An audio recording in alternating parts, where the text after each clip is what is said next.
En fait, on vient surtout présenter comment est-ce que les élèves, eux autres, vont développer leurs compétences, leurs qualités à travers trois axes principaux qui sont développés à pratique, soit la collaboration de problèmes, la résolution de problèmes en collaboration, pardon, ainsi que les qualités entrepreneuriales et la culture technologique. En fait, Protic, ce qui est fantastique à propos de ce programme-là, c'est basé beaucoup sur la collaboration.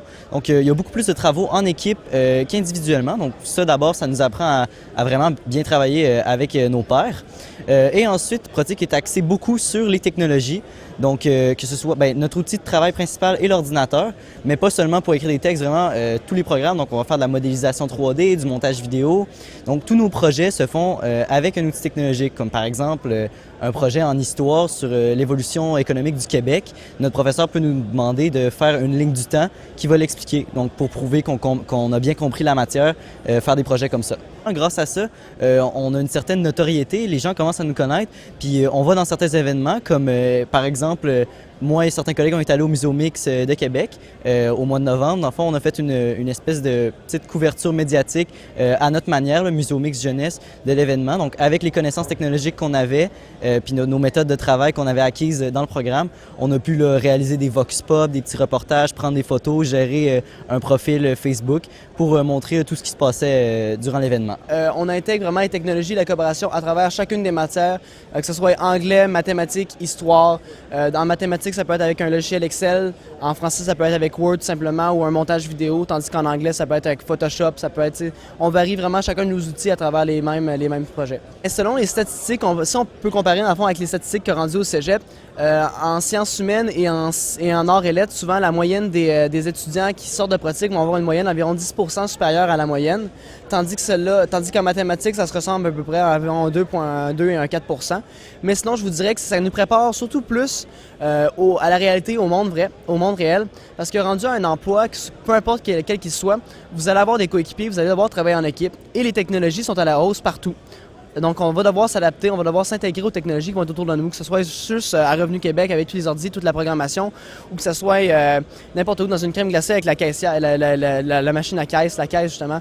Tout ça, c'est une adaptabilité aux technologies qui est à développer et qu'à pratique, on pousse les jeunes à savoir comment, à pousser eux-mêmes jusqu'à où leurs limites, à pousser eux-mêmes qui découvrent les technologies. Concrètement aussi, durant les heures de classe aussi, ça résulte qu'il y a une très grande motivation là, parce que l'apprentissage est très interactif, parce que c'est un peu la pédagogie inversée dans le sens que au lieu d'être le prof qui traditionnellement donne la matière en avant, on est apporté à résoudre les problèmes, à chercher notre information pour réaliser notre projet. Donc, rares sont les moments où on s'ennuie, rares ou je dirais même absents, parce qu'on est constamment stimulé. Puis c'est ça qui fait la beauté de notre programme. Il y a un peu plus de garçons qui sont amenés vers ça, mais au final, si on compare dans les classes, c'est en moyenne des classes de 28 à 30 élèves. C'est souvent 15-15, là, ça 14-16, mais c'est pas mal 50-50. En pratique, souvent, justement, on marche par projet. Et pour réaliser des projets, on a besoin de collaboration, on a besoin de partenaires, on a besoin de problèmes, on a besoin qu'on nous amène des problèmes, justement. Et si je donne par exemple le Festival du film, on est en collaboration avec Filma, on est en collaboration avec le CLAP, qui fait son anti-festival à chaque année. Et justement, avec ces partenariats-là, on va pouvoir justement réaliser des projets qui sont parfois plus poussés que qu'est-ce qu'on veut faire. On va pousser les limites de qu'est-ce qu'on est capable avec des partenariats. Avec la Ville de Québec, on en a plusieurs justement qui sont comme par exemple Clip ta rue, qui est un projet dans le fond où on doit prendre une rue, trouver son histoire dans la Ville de Québec et la présenter dans le fond à Québec. Il y a un concours qui vient avec ça.